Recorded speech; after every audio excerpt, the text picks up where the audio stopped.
देखिए, हम सब लोग हिंदू धर्म के, सनातन धर्म के पालन करने वाले लोग हैं।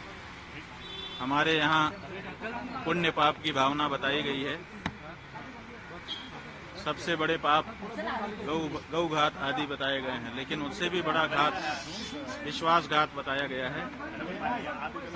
आपके जो उद्धव ठाकरे जी हैं, इनके साथ विश्वासघात हुआ है और इसी बात की पीड़ा बहुत सारे लोगों के मन में है। तो आज हम यहाँ पर उनके अनुरोध पर आए, उन्होंने स्वागत किया। हमने उनसे ये कहा है कि हम सबके मन में इस बात की पीड़ा है कि आपके साथ विश्वासघात हुआ। जब तक पुनः महाराष्ट्र के मुख्यमंत्री की कुर्सी पर आप विराजमान नहीं हो जाते, तब तक हम लोगों के मन का ये जो दर्द है, ये पीड़ा है, ये दूर नहीं हो सकती है। तो उन्होंने कहा है कि जैसा आप लोगों का आशीर्वाद होगा हम करेंगे। महाराज जी, जो हिंदुत्व की बात कर रहे हैं, जो विश्वासघात की बात कर रहे हैं, उद्धव ठाकरे से निकला, वो कहते हैं कि हिंदुत्व हमारा हिंदुत्व है। बीजेपी कहती है कि हमारे साथ विश्वासघात हुआ है। देखिए, किसका हिंदुत्व असली है तो ये जानना पड़ेगा कि जो विश्वासघात करे वो हिंदू नहीं हो सकता है। जो विश्वासघात सह ले वो तो हिंदू होगा, क्योंकि उसके साथ विश्वासघात हुआ है।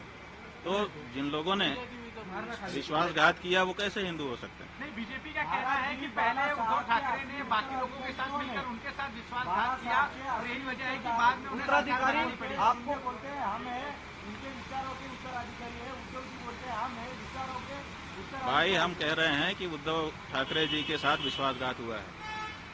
अब इसे में आप समझ लीजिए। ये बीजेपी ने, इसलिए पूरे महाराष्ट्र की जनता इस बात से पीड़ित है। सबके मन में इस बात का दर्द है। चुनाव में इस बात का पता भी चल चुका है। अब तो ये बात प्रमाणित हो चुकी है कि महाराष्ट्र की जनता इस बात को मानती है कि उद्धव ठाकरे जी के साथ विश्वासघात हुआ है और ये ठीक नहीं है। ये जनता का भी अनादर है। जनता जिसके लिए बहुमत देती है उसको उसके समय तक के लिए बनाए रखना चाहिए। बीच में सरकार को तोड़ देना और बीच में जनमत का अनादर करना, ये अच्छी चीज नहीं है। भाजपा कहता है कि हिंदुत्व तो हम शंकराचार्य जो है बयानबाजी को लेकर कैसे हमारा हिंदुत्व। भाई, शंकराचार्य की बात नहीं है। शंकराचार्य जी क्या कहेंगे? जो सच होगा तो वही तो कहेंगे। हमें राजनीति से लेना देना नहीं है, लेकिन विश्वासघात तो हमारे यहाँ पाप बताया गया है। ये तो धर्म का मामला है ना, पाप और पुण्य। और इस बारे में कौन बोलेगा? राजनेता बोलेगा। इस बारे में तो धर्माचार्य ही बोलेगा। आदरणीय शंकराचार्य जी, अभी मुक्तेश्वरानंद जी ने,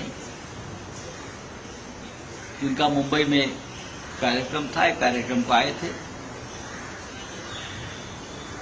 मातोश्री में उनका कल आगमन हुआ। हिंदू हृदय सम्राट शिवसेना प्रमुख बाला साहेब ठाकरे जी की ये वास्तु रही है। तो सब चाहते हैं एक बार उस वास्तु में आए, शंकराचार्य जी आए।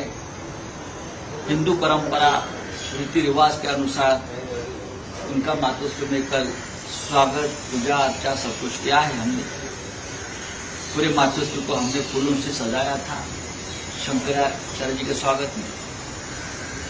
आदरणीय शंकराचार्य जी ने वहां आकर उद्धव जी को, उनके परिवार को, शिवसेना को, हम सभी को आशीर्वाद दिया।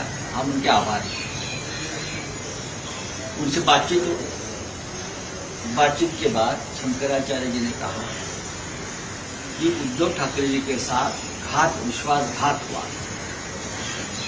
और इस प्रकार के विश्वासघात को हिंदू धर्म में स्थान नहीं है। हिंदू धर्म में विश्वासघात को कोई स्थान नहीं है। जिस तरह से एक हिंदुत्ववादी पार्टी को विश्वासघात से तोड़ा गया, उनकी पार्टी को तोड़ा गया, उनको मुख्यमंत्री पद से हटाया गया, ये एक प्रकार से विश्वासघात है। और इस बारे में शंकराचार्य जी को वेदना हुई और उस वेदना व्यक्त की है, वो हमारे लिए बहुत बड़ी बात है। संजय